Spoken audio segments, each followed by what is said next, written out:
Ok, pessoal, já de volta. Original Drogaria, Drogaria Original. Original Drogaria tem Bom Sucesso, tem Vargem Grande, tem o delivery lá no interior também da Original Drogaria. Vai chegar aí na sua tela, o delivery no interior. Tem o delivery aqui na Várzea, 2742-2727, 2643-0050 no alto, 2642-0050. Em Vargem Grande, 3643-2727. Também tem o 988-495812. E tem em Bom Sucesso também. Esse de Bom Sucesso está vendendo pra caramba. 988-496913 e o 2641-1886 é o delivery da Original Drogaria. Durante o ano de 2018, 2019... Não, 2018 não. 2019, 2020... Nós estamos em 2020. Não, foi em 2018, sim, né?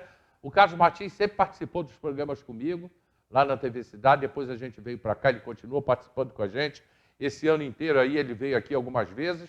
E já estou cobrando a ele para voltar o ano que vem, porque o ano que vem a gente vai ter que falar muito. É um ano eleitoral. E o Carlos Martins, além de ser um gestor público, é um apaixonado pela nossa cidade. Aqui ele vive com a sua esposa e seus filhos, mais precisamente no bairro de Albuquerque, que eu estou muito preocupado com Albuquerque. Bom dia, Hélio. Bom dia, amigos que estão nos assistindo. É sempre um prazer enorme poder estar aqui no teu programa. Na realidade, foi agosto de 2018. 2018. Primeira vez. Mas eu comecei a falar na televisão aqui em Teresópolis, sentado justamente aqui no programa do Anderson Duarte. Não era bom, não. Não é. Pô, não fala do meu amigo.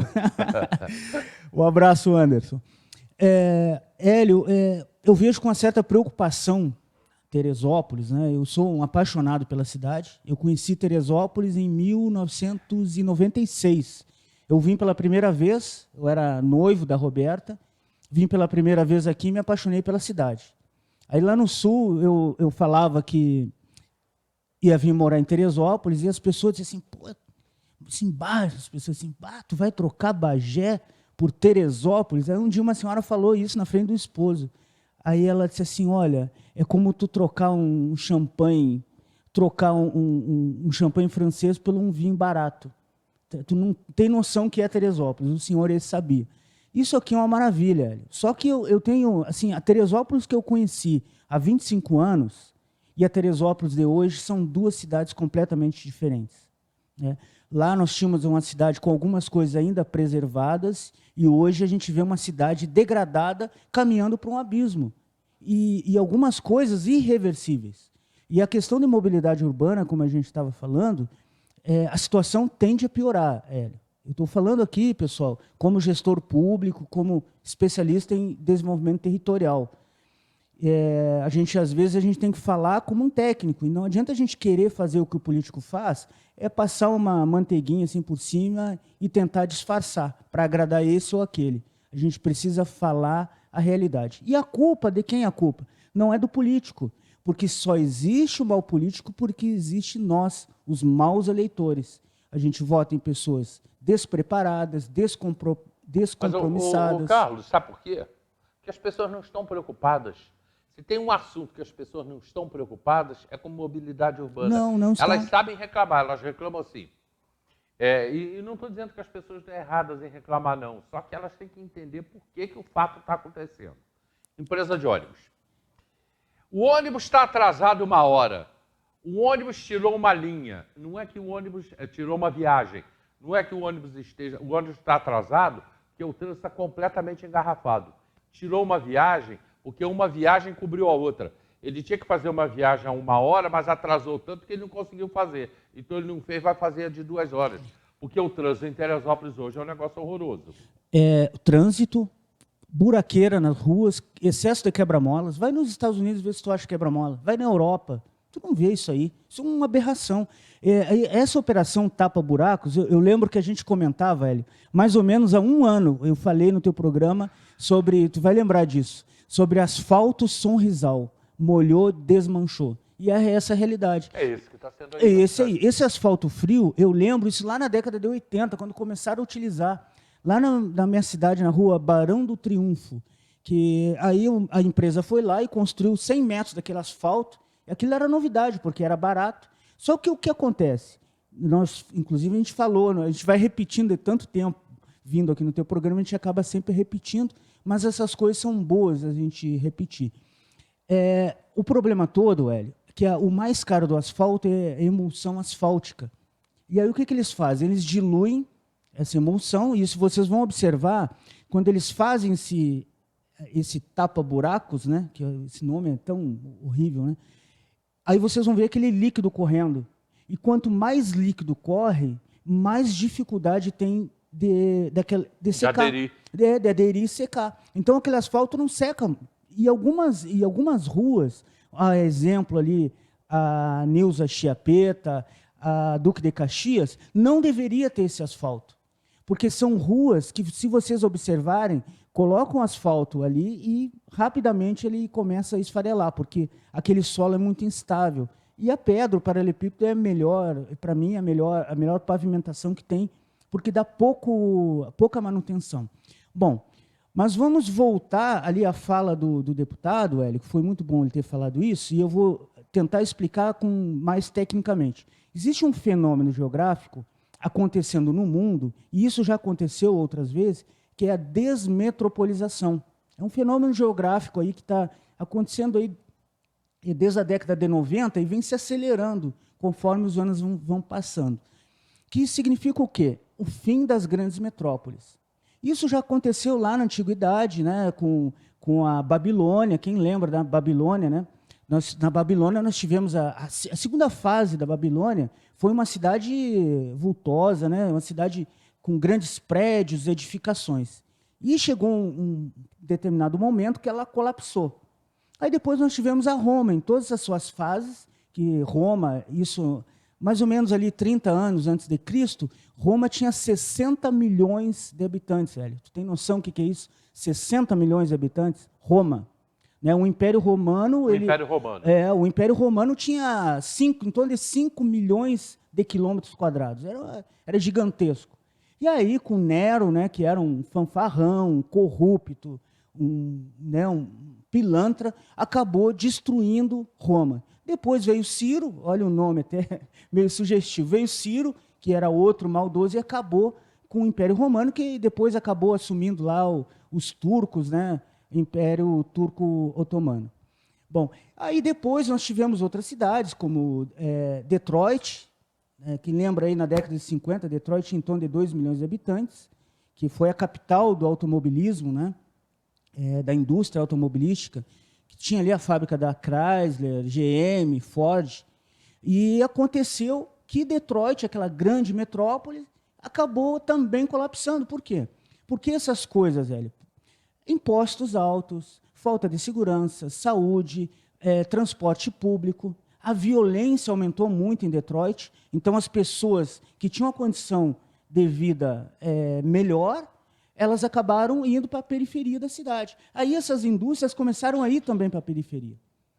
Aí depois, vindo para o Brasil, nós tivemos um período colonial, aí teve aquele vácuo entre 1989 e 1930, que começou a Era Vargas, e na Era Vargas começou, né, atrasadamente, a nossa industrialização brasileira, que foi ali, né, a construção da indústria de base, entre 1930 e 1956, na Era Vargas. Depois entrou Juscelino, estou falando aqui bem rápido, assim, para a gente poder chegar nos tempos de hoje e entender o que aconteceu.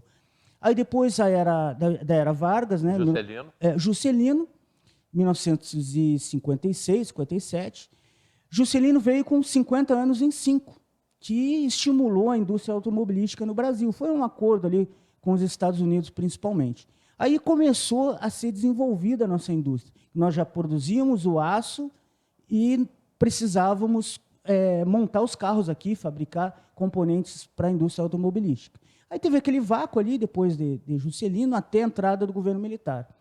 Em 1968, nós tivemos ali, de 1968 a 73, que foi interrompido por causa da Guerra de Yom Kippur, que foi o milagre econômico, onde o Brasil cresceu a indústria, o governo militar investiu na indústria nacional e começou um grande êxodo rural. E o Brasil passou a ser um país urbano, as pessoas morar nas cidades. E quais foram as principais cidades?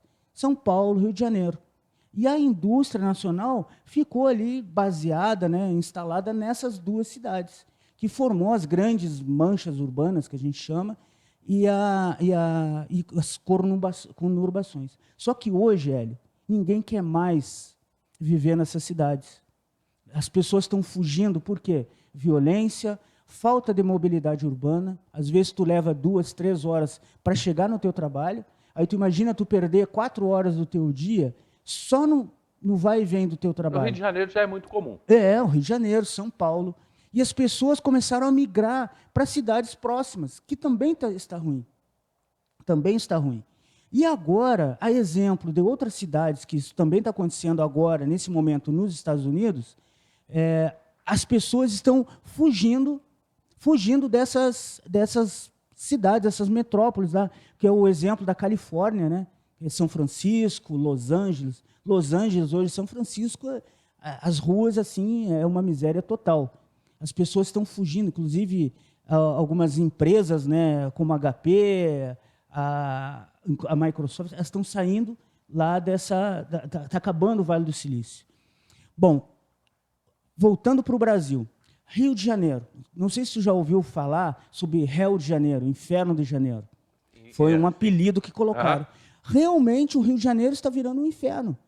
E, principalmente agora, com essa intervenção do judiciário na nossa segurança, os confrontos entre facções estão aumentando, a insegurança está cada vez maior. E as pessoas estão saindo, né, dessa região metropolitana. Segundo estudos, o Rio de Janeiro vai ser a cidade que vai mais perder população durante esse processo. É o fim do Rio de Janeiro, né, decretar o fim, não que ela vai acabar, né, mas não vai ser o que é hoje. Mas as pessoas vão migrar, já estão migrando. Já estão migrando. Já estão vindo para Teresópolis. Exatamente. Região dos Lagos, Teresópolis, Petrópolis, Friburgo. As pessoas estão vindo para cá, está enchendo a cidade. O que a gente tem que fazer? Eu vou chegar nesse ponto aí, Hélio. O que aconteceu, Hélio? Aconteceu o seguinte, essas pessoas estão pegando cidades despreparadas, governadas por pessoas, foi governado durante muito tempo, né, por pessoas que não tinham a mínima noção disso, né, dessa geografia, que isso já aconteceu no passado, porque tu como gestor público, tu tem que estudar. E eu falo assim, até para quem está na política e quem quer entrar na política, política não é fácil, não. Tu tem que estudar para poder entender e prever essas coisas. Tu tem que prever as oportunidades e também, né, as ameaças. E esse fenômeno geográfico é uma ameaça para as nossas cidades. Por quê? Esse monte de gente que está vindo para Teresópolis vai acabar degradando a nossa cidade, o que já está acontecendo. Só o que acontece? Nós temos dois lados. Primeiro, uma indústria, digamos assim, imobiliária, né, muito bem preparada, que preveu e resolveu planejar investir em Teresópolis, e, por outro lado, pegou políticos, né, gestores despreparados que não conseguiram prever essa situação e proteger a nossa população. Porque o principal papel do gestor, Hélio, do gestor público, é proteger a população. Proteger não só proteger da emprego, da segurança, da saúde, prever impactos negativos na cidade. E isso não aconteceu. Não está acontecendo. E não está acontecendo. Carlos, é que eu tenho um comercial agora, o Flávio Carreira, ele botou aqui, escreveu aqui para a gente, Hélio, o governador do estado do Rio de Janeiro esteve aqui em janeiro de 2011, dizendo que ia investir mais de 500 milhões de reais na região serrana.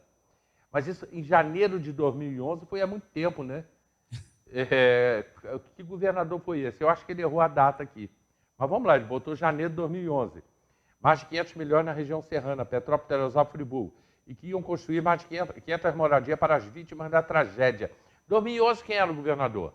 2011 era o Cabral. Deve ser um desses pilantras que estão presos. Era o Cabral e Pezão. Então aí o Cabral e o Pezão foram os dois últimos que foram presos. Aí você conta Cabral, vamos contar Cabral, Pezão, Cabral, esse último agora. Crivella. Que sentou rápido na janela e já nos primeiros meses já meteu o mãozão. O Witzel. É Witzel. É. Então, Pezão, Cabral, Witzel, Garotinho, Garotinha, todos, o de Niterói, o Moreira Franco, todos envolvidos com corrupção. Todos, o Flávio, todos envolvidos com corrupção. Esses foram os últimos governadores que nós tivemos. É o caso de Nero em Roma. Era corrupto, né, um cara despreparado, um fanfarrão. Ele é o exemplo, né, típico dos nossos políticos. O Witzel era um fanfarrão. Um fanfarrão. É um fanfarrão, né? Fanfarrão. O Cabral também. Então, o Flávio, é isso, né? Infelizmente, a gente ficou até agora na promessa porque as coisas poderiam ter acontecido. Não aconteceu por causa da corrupção. Fernanda Branco, verdade, estão acabando com a Carmela Dutra. No caso que eu falei ali, sobre a situação da Carmela Dutra. Está acabando com a cidade inteira. A Grécia, parabéns, Carlos Martins, é muito bom aprender. Grécia Silveira. Riva assistindo a gente. Bom dia, Hélio. Muito obrigado a todos aí participando do programa. Eu estou indo para o comercial mais uma vez aí, lembrando da Serra Med. Serra Med aqui pertinho da gente, hein, gente? Precisou de uma clínica, Serra Med, aqui ao lado da Prefeitura, ao lado da Igreja Universal. Voltamos já.